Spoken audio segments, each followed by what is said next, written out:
मैं कुणाल कुमार पाटलिपुत्र संसदीय क्षेत्र संख्या 31 से उम्मीदवार हूं। मैं 7 तारीख को नॉमिनेशन दाखिल किया था, लेकिन नॉमिनेशन दाखिल करने के तत्पश्चात हमको पाया गया कि डॉक्यूमेंट आपका सही है, लेकिन दूसरा दिन हमको बोला गया कि आप एक एफिडेविट दे दें, तो मैं एफिडेविट एक दे दिया। और जब रद्द होता है तो क्या मैं अगर नॉमिनेशन रद्द होगा, मेरा अगर नॉमिनेशन रद्द होगा तो मैं यहीं पे आत्मदाह कर लूंगा। उसमें त्रुटि होगी तब तो नॉमिनेशन रद्द। त्रुटि नहीं तो बताइए आपकी त्रुटि कहाँ है। और ऐसे ही टॉर्चर करने की अगर आदत डालेंगे तो हम यहीं पे आत्मदाह कर लेंगे। त्रुटि की तो आपका नॉमिनेशन रद्द नहीं होगा। नहीं त्रुटि होगी तो ये लोग बैठ करके देख रहे हैं ना अधिकारी, आखिर इनको बहाल किस लिए किया गया? बहाल इसीलिए किया गया ना जी। आरोप यही कि जो भी गलतियां एक बार बताना चाहिए। जी जी जी, बार बार क्यों परेशान कर रहे हैं? अगर बार बार परेशान करते हैं, मेरी नॉमिनेशन अगर रद्द होती है तो मैं यहीं आकर के डीएम साहब के ऑफिस में ही आत्मदाह कर लूंगा। चलिए, इतना बड़ा जोखिम कदम मत उठाइए। नहीं, आत्मदाह करूंगा। ये सम्मान की लड़ाई है, ये सम्मान की लड़ाई है, और सम्मान के साथ अगर खिलवाड़ लोग करेंगे तो मैं आत्मदाह कर लूंगा। मैं महजपुरा के विक्रम प्रखंड के रहने वाला हूँ, विक्रम विधानसभा क्षेत्र के महजपुरा गांव का नाम मेरा हुआ। मैं कुणाल कुमार के नाम से नॉमिनेशन दाखिल 7 तारीख को किया हूँ, लेकिन ये लोग टॉर्चर कर रहे हैं। अगर टॉर्चर का परिणाम अगर निकल गया तो जी, पहला दिन 7 तारीख को मैं नॉमिनेशन किया हूँ और लगातार हमको दोहराया जा रहा है। हमारा सहारा पार्टी के कैंडिडेट है। सिर्फ सहारा पार्टी? जी, हमारा सहारा पार्टी।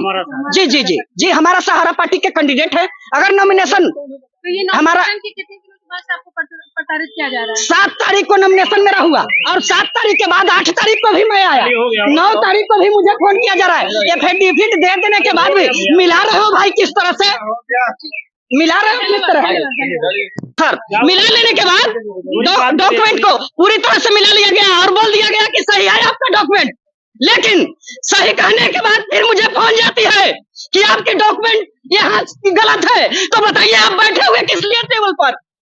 आपको बहाल किस लिए किया गया है? आपने अपना डॉक्यूमेंट चेक करवाया बोले हैं, लेकिन एक दिन ही नहीं, 2-2 दिन तक हमको तैयार रहा गया। आज भी मुझे एफिडेविट मंगवाया गया। उन्होंने कैंसिल, वकील साहब को भी हैरानी परेशानी है। बताइए आप लोग, कैंसिल की वजह नहीं बता रहे हैं, कुछ नहीं, मतलब कैंसिल के लिए नहीं कर रहे हैं, लेकिन डॉक्यूमेंट के लिए तो दोहरा रहे हैं। आपको ट्रेनिंग मिला है, आप ट्रेनिंग लेकर के यहाँ है किस लिए? हमको बताइए, आप ट्रेनिंग लेकर के यहाँ क्या कर रहे हैं? ये बताइए। हम जानते हैं स्क्रूटनी नहीं है, लेकिन उम्मीदवार को इस तरह से टॉर्चर नहीं किया जाता है। क्या किया जा रहा है? ये अस्तित्व की लड़ाई है।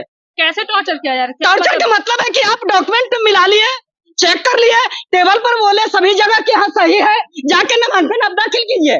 हमने जाकर के नामांकन दाखिल किया, दिया डॉक्यूमेंट। कल होकर के हमको बोला गया कि जैसे एफिडेविट एक दे दीजिए, हम पेश कर दिए, लेकिन जब पेश कर दिए तो मिलाया गया कि आपका डॉक्यूमेंट सब सही है। चलिए, आपको कोई दिक्कत नहीं, वकील साहब मेरे साक्षी है, इनको वकील साहब से पूछा जाए कि आप साक्षी है कि नहीं है। वकील साहब क्या है? मेरे वकील साहब आइए सर, आप भी बताइए क्या हुआ। उसमें कुछ कॉलम छूटा हुआ था जिसमें लागू नहीं लिखना था। एक दिन बोले लिख दिया, फिर आज बोले कि उसमें एक कॉलम में और लिखना है, लागू नहीं है। उसी को फिर से पुनः इन्होंने एफिडेविट के साथ पूरा आज दाखिल किया है। आज बताए हैं आरओ साहब कि आपका कंप्लीट हो चुका है, अब कहीं से कोई दिक्कत नहीं है। खासकर इसके लिए आपको फोन नहीं जाएगा, अदरवाइज दूसरे चीज के लिए आपको फोन जाए। इनका नॉमिनेशन हुआ या नहीं? जी, ये हुआ है सर। 7 तारीख को नॉमिनेशन मेरा हुआ है, पाटलिपुत्र संसदीय क्षेत्र भाग संख्या 31। जी, 7 तारीख को नॉमिनेशन मेरा हुआ। जी, परेशान किया जा रहा है। हम तो कहते हैं, लगते हैं कि अनट्रेंड लोग हैं। आप सभी मीडिया साथियों को धन्यवाद।